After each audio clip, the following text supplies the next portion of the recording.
Olá, sejam todos muito bem-vindos. Eu sou o professor Júlio e esse é o nosso canal Ciência da Emoção. Vamos falar um pouco hoje, iniciar hoje uma sequência de alguns vídeos falando sobre temas mais específicos em relação à questão das emoções. E hoje eu quero trazer para vocês aqui a questão da regulação emocional. Esse é o nosso tratado de regulação das emoções.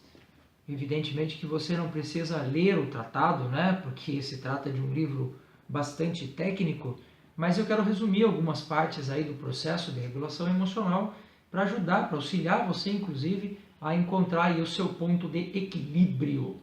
Pois bem, professor Júlio, quando alguém procura você aí no consultório para tratar de regulação emocional, quais são os primeiros caminhos, quais são as primeiras evidências, as primeiras hipóteses a partir das quais a gente vai trabalhar, a gente vai levantar aí o nosso diagnóstico? Bem, existem três grandes caminhos que toda vez que eu trabalho a questão da regulação emocional, eu já foco neles, porque tirando essas três grandes hipóteses, a coisa fica muito mais tranquila, fica muito mais simples, né, de ser trabalhada.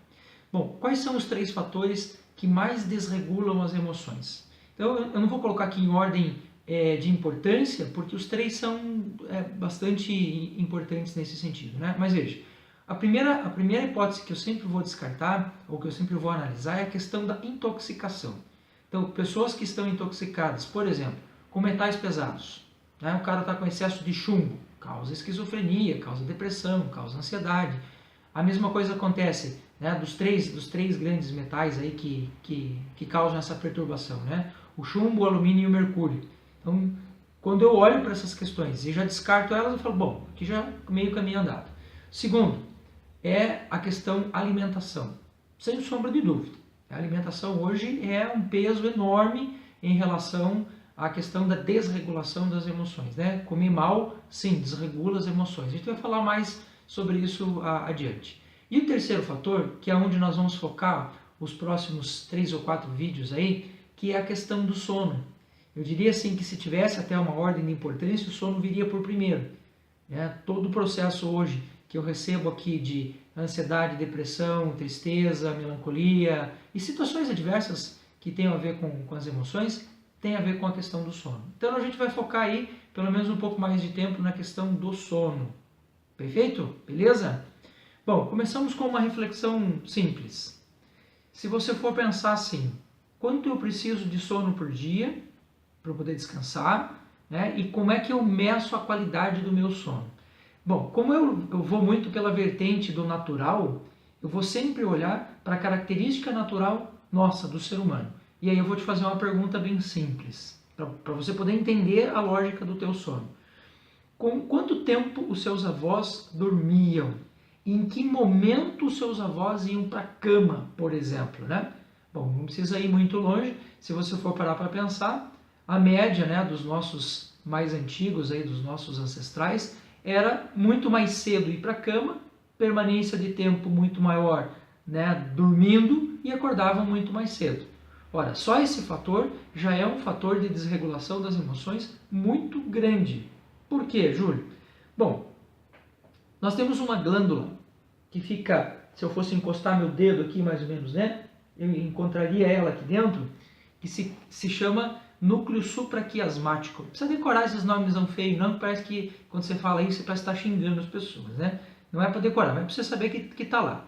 Esse núcleo supraquiasmático, quando você recebe luz pelos seus olhos, uma parte dessa luz, que é transformada em impulso elétrico, vai direto para o supraquiasmático, dizendo para ele o seguinte: ora, agora é dia, agora é noite.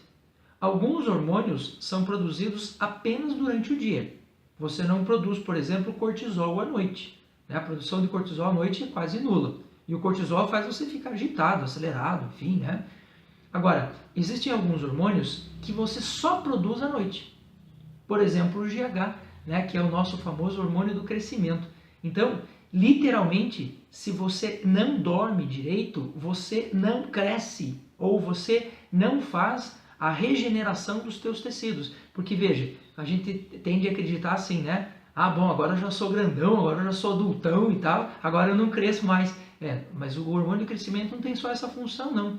O hormônio do crescimento, ele ajuda a regeneração dos nossos tecidos, seja da pele, dos músculos, do tecido ósseo e assim por diante. Então, dormir bem é uma base importante para você ter saúde, né, e produzir o hormônio do crescimento.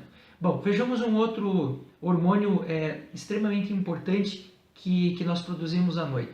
À noite nós produzimos um hormônio chamado melatonina.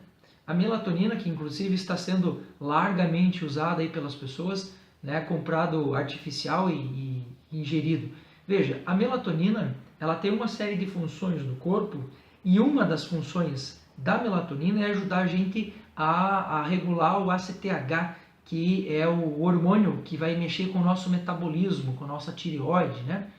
E veja, se você tem uma desregulação no horário do sono, você vai dormir muito tarde, por exemplo, perde essa referência de noite e dia, né? A gente sempre acha que basta dormir 8 horas e está tudo certo. Não, não. Se você perder a referência do momento do dia em que você vai dormir, você também desregula o sono e automaticamente vai desregular o processo emocional.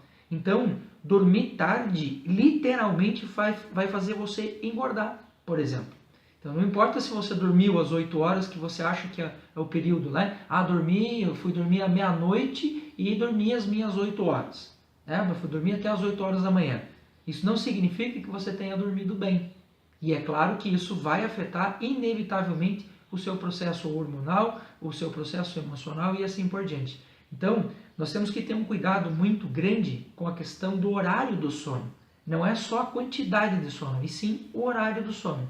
Extremamente importante que a gente consiga dormir, né, impreterivelmente antes das 10 horas da noite. Antes. Sei que tem um monte de gente que vai rir da minha cara, tem um monte de gente que vai achar, mas o Júlio tá maluco, porque o mundo que eu vivo e não sei o que. Cara, a saúde é sua.